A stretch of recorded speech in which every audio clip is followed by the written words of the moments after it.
What is up, horror peeps? I am actually going to do a different type of film. I don't know if this is considered a horror movie or not, but if you're looking for a horror adjacent style film with a little bit of horror or a different kind of horror, come check this one out.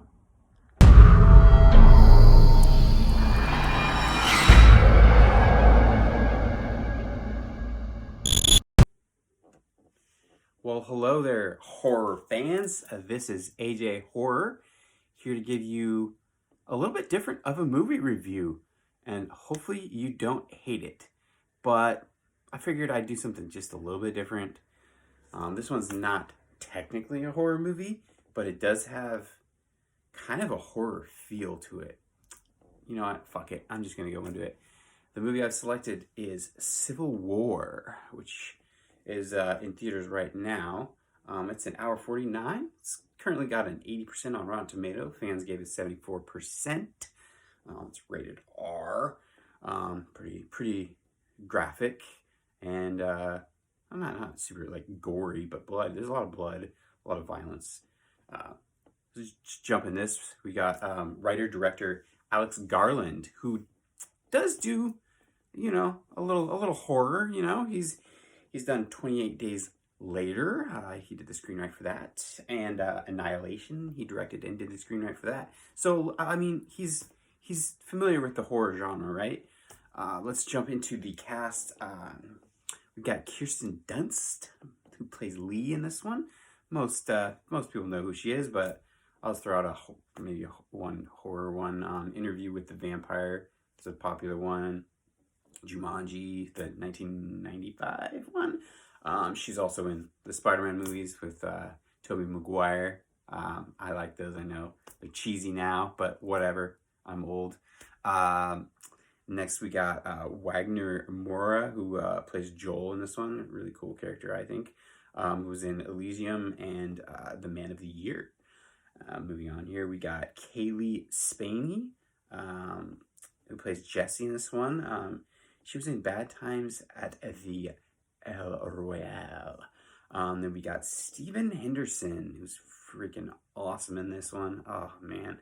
Who is in Beau is Afraid, Dune, and just a ton of other movies. He's just fantastic in this one. Oh, man. Let's just jump into this. So this follows basically a crew of 4 that are with the press that are journalists. Kirsten Dunst is like it seems like she's the lead. She's like a famous photographer, war photographer. It does a really good job of like showing her career as like flashes in and out, and like just kind of graphic and kind of like traumatic, like to show her where her headspace is at, which I thought was well done. It was a nice take on that. And so basically there's a civil war around the United States. It starts with the president, Nick Offerman, who it's played by, saying, "Oh, we're gonna get this together." Like he's trying to offer like some optimism, or that everything's gonna be okay, even though he kind of knows that the government's like pretty much falling, like it's gonna be demolished, and the president's probably not gonna do so well. So that's basically intro, and then it's kind of just showing like around the United States, like just chaos essentially, like, which is kind of intriguing because we're quite divided these days, as it were. Not to get political, I'm not going there. Just saying that's kind of how it is. I wish it wasn't, but these are the times where we're living in. Anyways, so it follows this crew that's trying to go to Washington, D.C. to get an interview with the president. And it's basically follows their journey there starts out like, I think it's like 874 miles away from DC. And the way that these characters are like binded together is intriguing, because this girl, Jessie, in this, she kind of finds Kirsten Dunst's character Lee, and she wants to join the crew, which is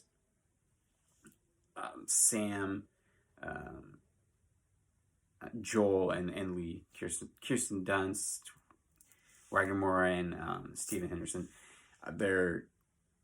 Stephen wants to go to Charlottesville, and Dunst and Moura want to go to DC to do the interview. Stephen thinks it's a horrible idea. He thinks they're going to get killed. I mean, because it's just a war zone and it's just chaos. But he goes along anyways, and there's some pretty heavy imagery and, like, I'd say maybe some metaphors in this as they make their journey across the country, and just like how it felt so like realistic to how that maybe would play out. I mean, in my opinion, it just felt like Alex Garland really directed this one really effectively, and the writing was good. Also, I mean, you kind of leave this movie just like damn, that was intense, and just like, I'm still rolling it around in my head. I'm just like, it's a really thought-provoking, sad turn of events. I mean, if that happens, it would just be tragic, because just there's so many people that get mowed down by machine guns and helicopters and just killed, like innocent people. And it's showing as they're making their journey towards DC, like these camps where people are just like basically back to, I don't want to say Stone Age, but they're living in tents, and I mean they're happy, it seems like, but it's just like, wow, it's crazy that they took it there, like that the US is just like not a stable place to be anymore, essentially, and that's kind of the emphasis on what's happening. And as they move through, they run into some dangerous situations. I'm not gonna spoil it, because this one's still very new, but let's just say they run into some very crazy situations. And oh man, there's some scenes with dead bodies, like a whole lot of them, and oh man, I was cringing. And that's where I feel like this is adjacent to horror in a way, or like if real life horror were to happen in like through the government, whatever.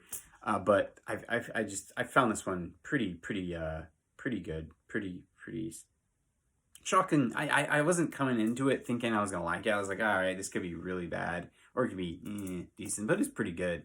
So I'm just blathering on, I feel like. Hopefully this has been some decent information. I will say the ending of this is